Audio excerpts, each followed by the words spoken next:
so much for clicking on this video.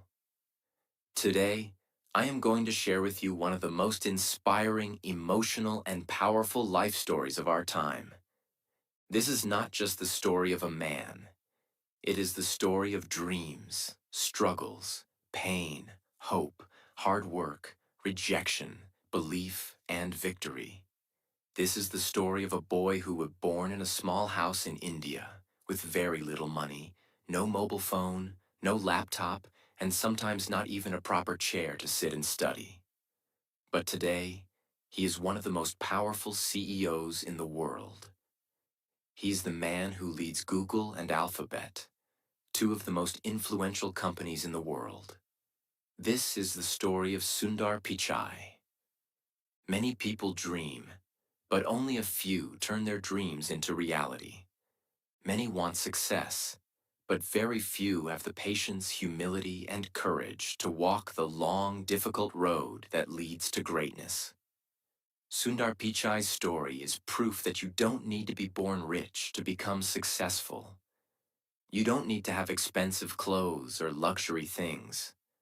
What you really need is a burning desire to learn, a never-give-up attitude, and a humble heart. So, if you are someone who is struggling in life, if you feel like giving up, if you think the world is unfair, then this story is for you. Listen till the end, because this might just be the most important video you watch today. This is not just a biography. This is a guide, a lesson, a light for anyone who is walking through the dark. This story is perfect for learning English because it's simple, inspiring, and packed with real-life lessons. As we go through Sundar Pichai's journey, you'll hear everyday words and phrases that are easy to understand but also powerful. You'll learn how to describe challenges, success, and motivation, all in simple English. Plus, the story will help you improve your listening skills while keeping you engaged with a real, exciting life story. So not only will you be inspired, but you'll also be improving your English every step of the way. Chapter 1. The Humble Beginnings. Let us go back to the year 1972, to a crowded, noisy city called Madurai, in the southern part of India. In this city, on June 10th, 1972, a boy named Pichai Sundararajan was born in a small middle-class family. The world knows him today as Sundar Pichai.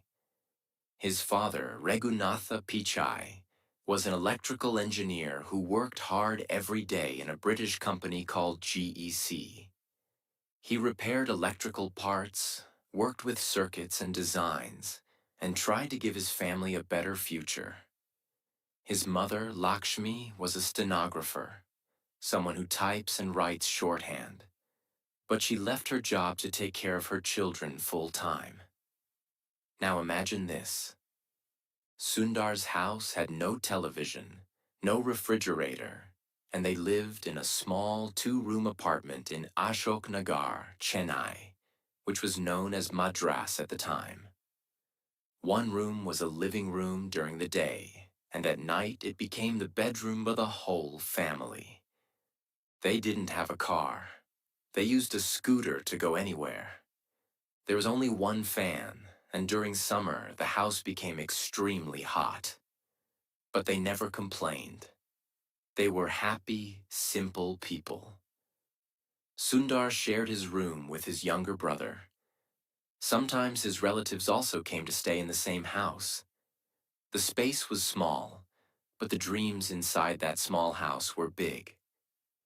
Sundar's childhood was filled with questions. He was always curious. He wanted to know how things worked, how a telephone works, how electricity travels, how machines are built. He asked his father many questions, and his father always answered with patience. This is where Sundar first learned the value of knowledge and learning. Every evening, his father would come home from work and talk to Sundar about what he did in the factory. Sundar listened carefully. He didn't understand everything, but he learned to think like an engineer. He learned that behind every great thing in a world, there is hard work, discipline, and design. Now listen to this powerful part. They got a telephone at home only when Sundar was 12 years old. It was a simple rotary phone. You had to turn the dial to call someone. And here's something very surprising. Sundar had a photographic memory. He could remember every single phone number he dialed, even after calling it once. That was the first moment when his family realized Sundar is special. Even though he was very intelligent, Sundar was never proud or arrogant. He was quiet, polite, and shy.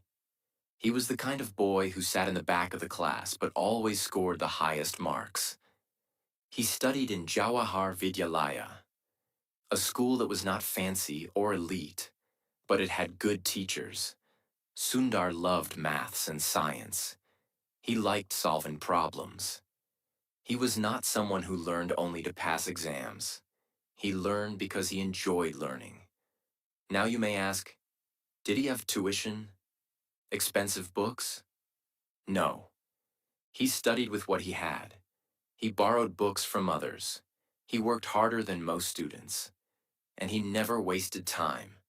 When he grew older, he studied at a school called Vanavani, inside the IIT Madras campus.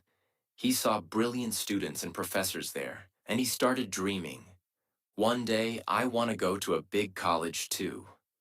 But dreams are not enough. Dreams must be followed by effort. After years of hard work and sleepless nights, Sundar Pichai finally made his parents proud by getting admission to IIT Kharagpur, one of the top engineering colleges in India. This was a big moment, not just for him, but for his entire family. Imagine this, a young boy, shy and humble, coming from a small house with no air conditioner, no computer, and very little money, now walking into one of the most respected colleges in the country. It was a new world for him. Big classrooms, brilliant minds, competitive students, and highly experienced professors. But here's something you should know. Even though he got in, life did not become easy. In fact, it became even tougher. Sundar chose to study metallurgical engineering, the study of metals, materials, and how they work in industries. Now you may ask, why metallurgy? Why not computer science? The truth is, Sundar was not from a rich family. He didn't know much about computers at that time. In fact, during his early IIT days, he had never even touched a real computer. But he was curious. He listened. He observed. He started learning about programming and coding in his own time. He read books that others ignored. He would sit in the computer labs for hours, watching how things worked. At IIT, he met students who came from big cities, rich families, and modern schools. They had better clothes, more confidence, and strong English. Sundar, in comparison, was soft-spoken, and his English was still developing. Did he feel small? Yes. Did he give up? Never. He didn't speak much, but he listened more than anyone. He was not loud, but his thoughts were sharp. He didn't try to compete with others. He tried to compete with himself. Sundar worked silently. While others were wasting time partying, Sundar was reading books, solving problems, and thinking deeply. He never tried to show off. He was focused on one thing: growth. His professors noticed his talent. They saw that Sundar had something special, a calm mind and deep intelligence. One professor even said, "Sundar Pichai is one of the most promising students I've ever seen." During his final year at IIT, Sundar applied for a scholarship to study in the United States of America. His dream was to do a master's degree from a top university abroad. He applied to Stanford University, one of the best universities in the world. And guess what? He got selected. But now came the biggest challenge: money. The flight ticket from India to the USA cost almost $1,000 at that time, which was more than his father's entire yearly salary. Just imagine the situation. They had no credit cards, no sponsors, no internet banking, no online fundraising. Just one simple Indian family trying to support their son's dream. What do you think happened? His father didn't think twice. He took a loan, used up all his savings, and borrowed money from relatives. Because he believed, if I invest in my son's education, it will change his life. That is what great parents do. They sacrifice everything for their children. So one day, with one suitcase, a heart full of hope and tears in his mother's eyes, Sundar Pichai took his first flight ever, from Chennai to California. He was going to a country he had never seen before, a culture he didn't understand, and a life that was completely different from what he had known. When Sundar reached Stanford University, he was shocked. Everything was so different. The people, the food, the buildings, the teaching style, even the silence in the libraries. In India, he was used to crowded streets and noisy classrooms. In America, students walked with headphones, drank coffee during lectures, and asked professors tough questions without fear. At first, Sundar felt like an outsider. He didn't understand many things. People spoke fast English. He missed Indian food. He missed his family. He missed home. And do you know what he did when he first saw a computer with internet at Stanford? He just stared at it, because he couldn't believe such technology existed. In his early life, he had no access to internet. But here at Stanford, he had 24/7 access to modern computers, labs, and world-class professors. He knew this was his chance, so he studied day and night. He asked questions. He made notes. He sat in the front row. He learned everything, from programming to networking to computer systems. While other students partied, Sundar worked silently. And slowly, something started to change. He began to understand the American system. He made new friends. His English became better. His confidence grew. And he never forgot who he was or where he came from. Even when he had very little money, Sundar would save his small student stipend carefully. Once, he couldn't buy a backpack he liked because it was too expensive. So he waited, worked part-time, and bought it later, because he knew every dollar counted. After completing his master's in material sciences and engineering from Stanford, Sundar had many options. He could have gone back to India. He could have joined a regular company. But he wanted to go higher. He wanted to work in Silicon Valley, the place where all tech legends live and work. Apple, Microsoft, Google, Intel, Facebook, all are born there. But getting a job in Silicon Valley was not easy. Sundar worked for a few companies first. He joined Applied Materials. Then he went on to do an MBA from Wharton School at the University of Pennsylvania. At Wharton, he was named a Siebel Scholar and a Palmer Scholar, titles given to the top students of the class. Now imagine this: a boy who didn't have a phone till he was 12, now standing in classrooms where future billionaires and CEOs studied. And still, he stayed humble. This is what made Sundar different. He never forgot his roots. Sundar Pichai was now standing at the doors of the most powerful companies in Silicon Valley. His qualifications were excellent. Master's in Engineering from Stanford, MBA from Wharton with top honors, real work experience at companies like Applied Materials and McKinsey.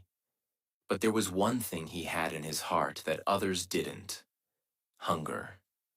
A hunger to build, to learn, and to create something useful for the world. It was the year 2004, and Sundar had just applied for a job at a growing tech company called Google.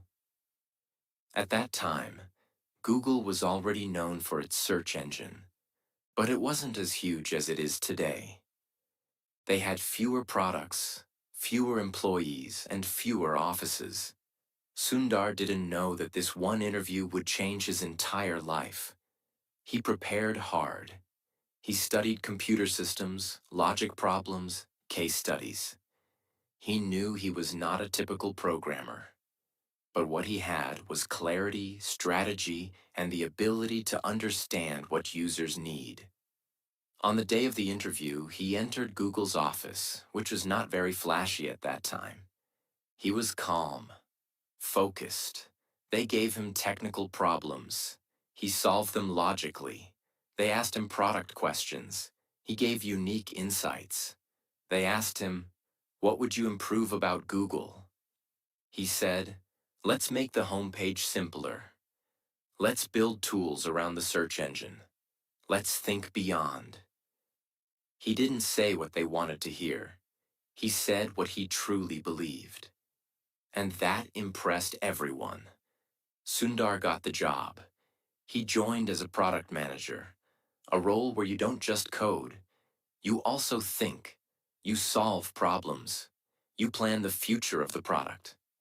And this role was perfect for him. When Sundar joined Google, he was quiet. Other managers were loud and confident. They had big egos. They spoke in meetings to show their power. Sundar, he spoke only when needed. But when he did, people listened. He was given a simple job: work on Google's search toolbar, the small bar that lets you search Google from your browser without opening the main page. It was not a glamorous job. No one thought it was important. But Sundar saw the future. He realized that if people used Google directly from their browser, they would stop using other search engines. Google would become faster, easier, and more natural. So he worked day and night to make the toolbar better.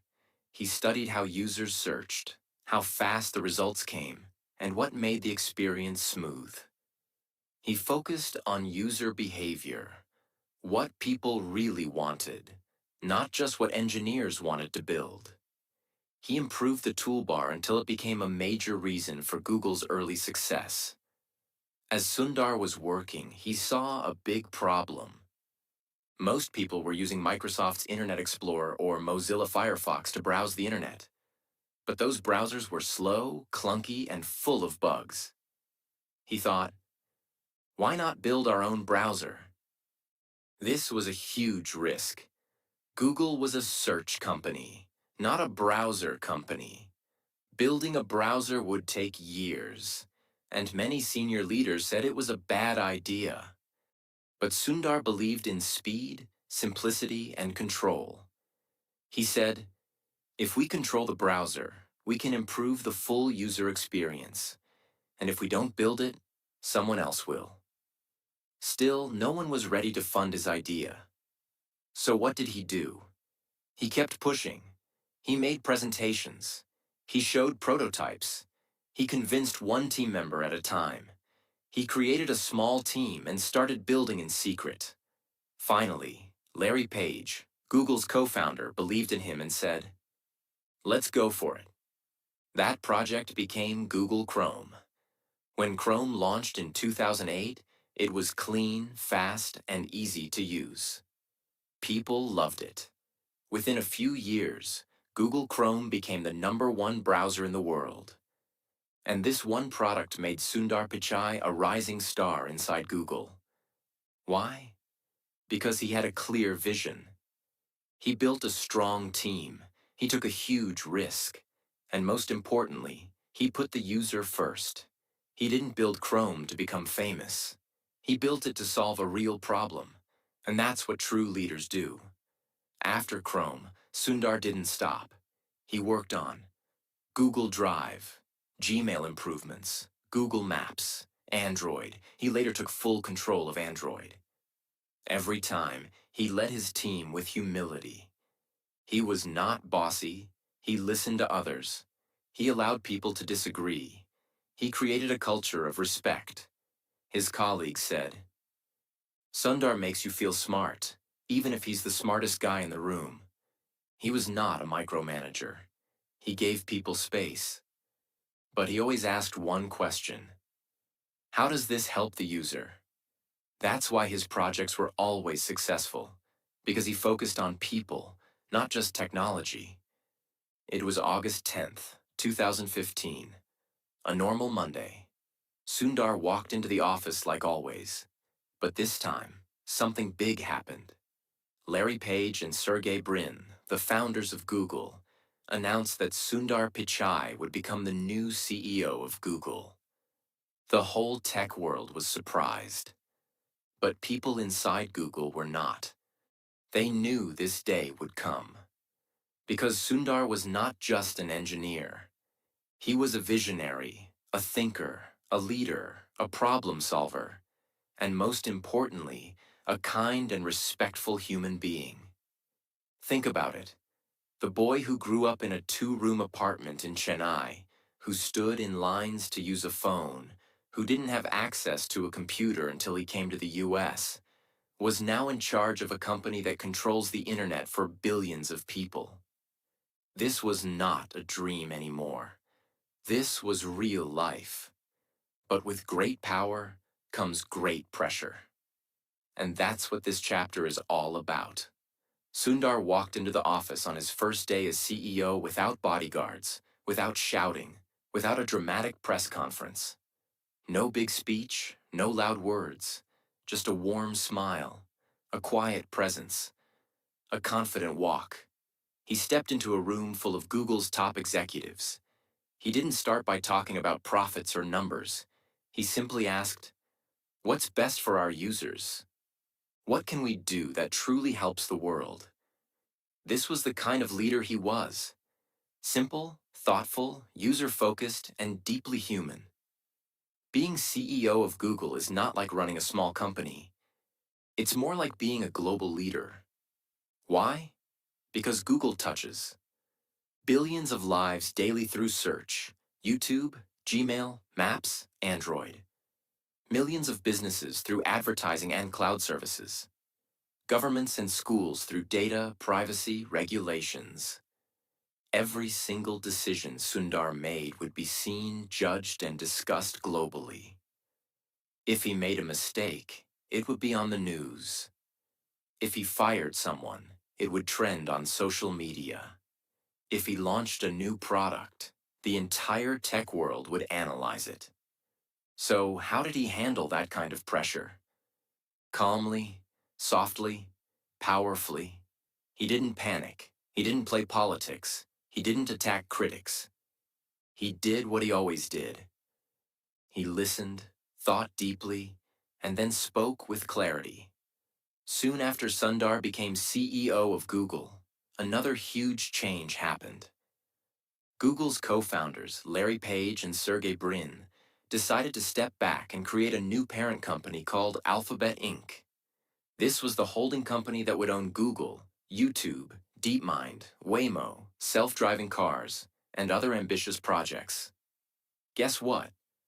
In December 2019, Sundar Pichai was made the CEO of Alphabet too.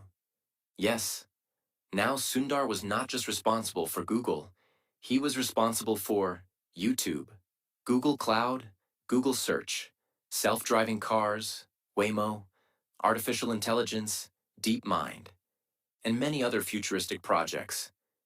It was like being the captain of 10 massive ships at once, each with its own engine, team, and mission. Still, he didn't panic. He led with strategy, with listening, with balance. Being a tech CEO means you're not only dealing with engineers and products, you're also dealing with governments, courts, activists, the public, and politics. Here are some of the major storms Sundar faced and how he handled them. The U.S. Congress hearings, 2018. In 2018, Sundar Pichai was called to testify before the United States Congress. Why? Because lawmakers were worried about user data privacy, political bias in search results, monopoly concerns, whether Google was too powerful. It was a tense moment. Powerful politicians were sitting across from him. Cameras were rolling live. Every word he said could become global news. But Sundar sat calmly. He explained Google's technology in simple words. He made complex systems sound human and understandable. He repeated one message. We do not manually control search results. We use algorithms, and our focus is to provide the most relevant results. He didn't argue. He didn't lose his cool. He simply educated. This moment proved something powerful to the world. Sundar Pichai was not just a tech expert. He was a communicator, a global leader, and a voice of reason in a chaotic world. The employee protests. Even inside Google, not everything was perfect. Employees protested certain military contracts. Some were upset about pay differences and lack of diversity. There were tensions around how AI should be used ethically. Sundar didn't run from these problems. He did town halls, where employees could ask tough questions directly. He listened, he responded, he made changes. He didn't try to be a boss. He tried to be a listener, a bridge, and a problem solver. While all this was happening, Sundar didn't stop focusing on innovation. Under his leadership, Google invested deeply in artificial intelligence, using it for translation, health, maps, search, and more. Google Cloud became a major business, helping companies around the world manage data and grow. Android kept improving, becoming the most used mobile system in the world. Google Pixel phones were launched and improved. He was not just maintaining old products. He was creating the future. With so much power, it's easy to forget where you came from. But Sundar didn't. Even today, he talks to students from India and around the world. He gives speeches encouraging kids from small towns to dream big. He reminds people that humility, kindness, and curiosity are more important than degrees or titles. In one interview, he said, "Success comes not from where you start, but from how far you're willing to go." This is who he has become. A man who leads billions, influences world decisions, and still lives by simple values. Many people think CEOs are always working, but Sundar knows the truth. Real success includes balance. He is not just a CEO, he is a father, a husband, a friend, a reader, a quiet observer of life. Family life. Sundar is married to Anjali Pichai, the same girl who supported him during college in India when he didn't have money to make phone calls. They have 2 children, and he makes time to be with them, no matter how busy he is.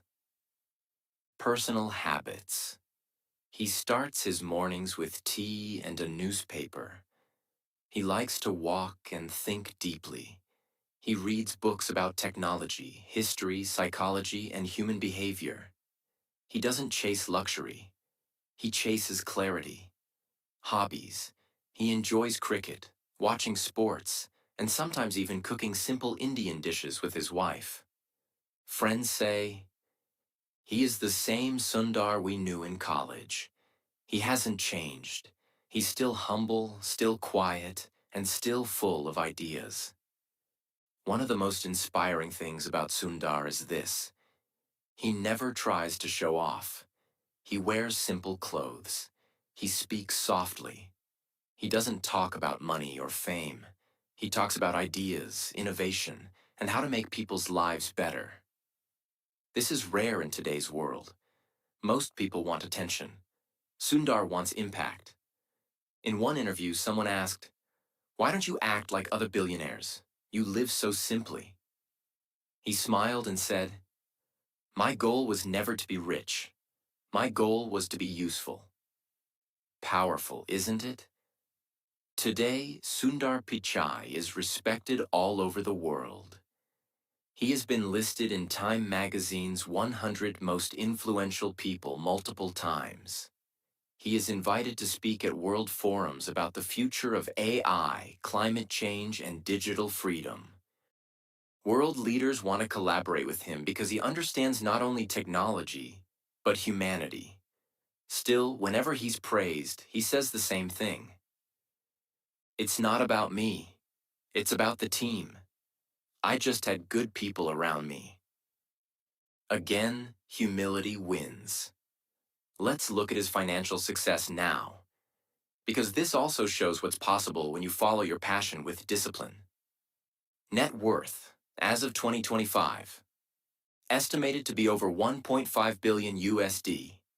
Annual salary, around $240 million per year, including bonuses, stocks, and performance rewards. Homes, a beautiful, eco-friendly house in Los Altos Hills, California, surrounded by nature.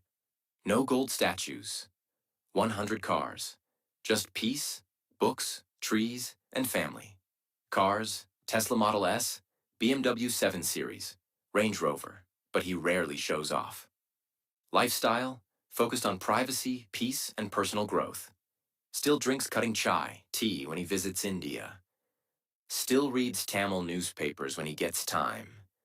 These are some of Sundar's most powerful and unforgettable quotes. Read them, feel them, live them. Wear your failures as a badge of honor. Failure doesn't mean you are weak. It means you are growing. A person who is happy is not because everything is right in his life. He is happy because his attitude towards everything in his life is right. Attitude is everything. As a leader, it is important to not just see your own success, but focus on the success of others. Leadership is about lifting others. Be impatient to learn, but be patient to apply what you learn. Learn fast. Apply slow and wisely. It is important to follow your dreams and heart. Do something that excites you. Passion is the fuel. Let's end this powerful journey with timeless lessons from Sundar's life. These are not just words. These are rules to live by if you want to rise from nothing to everything. 1. Your background does not define your future. Sundar came from a simple Indian family. He had no phone, no car, no money to study abroad. But he had dreams. Where you start doesn't matter. Where you're going, that's what counts. 2. Be curious like a child, always learning. He loved learning. Even as CEO, he reads every day. He listens to others. He upgrades his thinking. Stop scrolling. Start growing. Replace gossip with growth. Replace fear with learning. 3. Stay humble even when you rise. Sundar never became arrogant. He stayed soft-spoken, polite, grounded. Real strength is quiet. Real greatness whispers. 4. Choose kindness over ego.